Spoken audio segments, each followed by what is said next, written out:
Let me ask you something. Have you ever looked into someone's eyes, someone you desperately wanted, and felt both a rush of hunger and a quiet terror at the same time? That tension inside you? It's not just attraction. It's not just hormones. It's something darker, something older than you, older than civilization itself. It's the hidden war inside desire.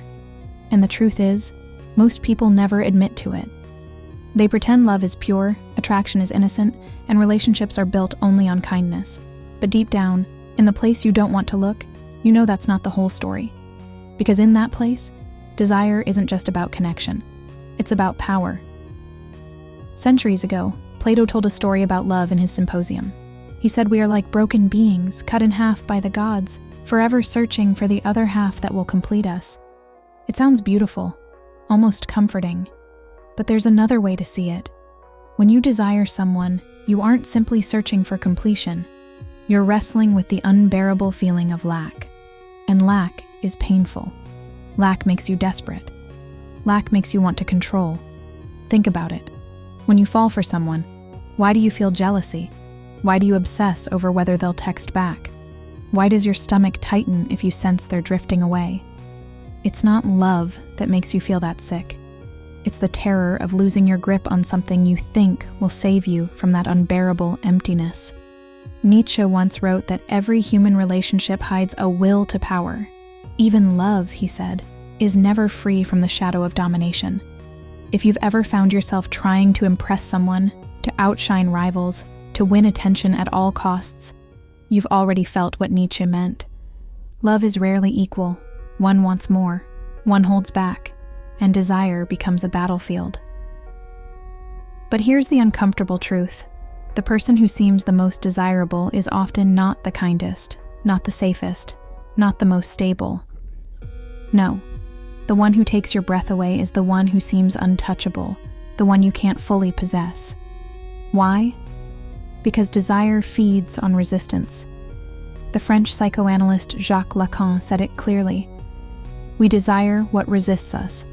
If someone gave themselves to you completely, without mystery, without tension, you'd lose interest. Think of the last time someone adored you without limits. You didn't feel the same fire, did you? You may have even pulled away. So here's the paradox. The very thing you crave, total closeness, kills the desire that drew you in the first place. And this is where Machiavelli enters. Most people know him as the author of The Prince, the manual of ruthless political power, but few realize how his strategies mirror what happens in human relationships. Machiavelli said, "It is better to be feared than loved, if you cannot be both." Applied to desire, this means people are drawn not only to affection, but to strength, to unpredictability, even to danger. Why do you think so many are magnetized to the bad boy, the dangerous woman, the one who breaks rules? It's not rational, it's not safe, but it activates something primitive, an attraction to power itself. Let me give you a story. There was once a woman who had everything: beauty, charm, intelligence. Men would line up for her attention, offering gifts, affection, devotion, but she ignored most of them.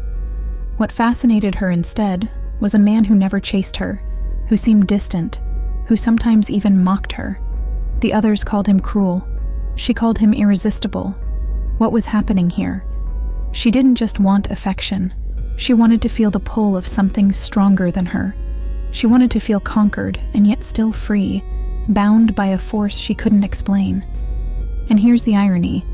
That man may not have even been more handsome or more virtuous. He simply understood, consciously or not, that desire thrives on tension, not surrender. It's unsettling, isn't it? Because it suggests that love, as we idealize it, is not just about harmony and goodness. It's about a dance with power, even a flirtation with cruelty. Now let me turn this toward you. Have you noticed how you play games in your relationships, sometimes without meaning to? You delay a reply, you act busy, you withhold a little. Why? Because on some level, you know too much openness kills the spark. And when someone does it to you, you call it manipulation. But when you do it, you call it keeping the mystery. This is what Schopenhauer meant when he said human love is a trick played by the species. Behind your romantic feelings, nature is pulling the strings.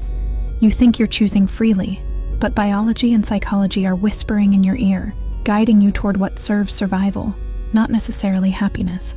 And that's why desire so often feels like madness, because it's not built for peace. It's built for conflict, for striving, for hunger that never ends. But here's the twist I promised you. This doesn't mean love is doomed. It means love becomes real only when you stop pretending it's pure. Only when you admit that inside your tenderness, there is also selfishness. Inside your loyalty, there is also fear. Inside your desire, there is also the will to dominate. Bonhoeffer, the theologian who resisted the Nazis, once wrote, "Nothing that we despise in the other is entirely absent from ourselves." Apply that to love. What you resent in the one you desire, their cruelty, their power, their ability to wound you, is a mirror of what already lives in you. Maybe the reason you're drawn to those who resist you is because they awaken the parts of yourself you've buried, the strength, the danger, the freedom you've denied. So the next time you find yourself consumed by someone's attention, ask, is it really them I want? Or is it the forgotten part of me they awaken? That question might hurt, but it's the only one that frees you from the endless chase. Because in the end, the dark side of desire is not an enemy. It's a teacher. It shows you what you long for, not just in another person, but in your own soul. And maybe, just maybe, the greatest secret of love is this: you stop being enslaved by desire the moment you realize you were never chasing another person. You were always chasing yourself.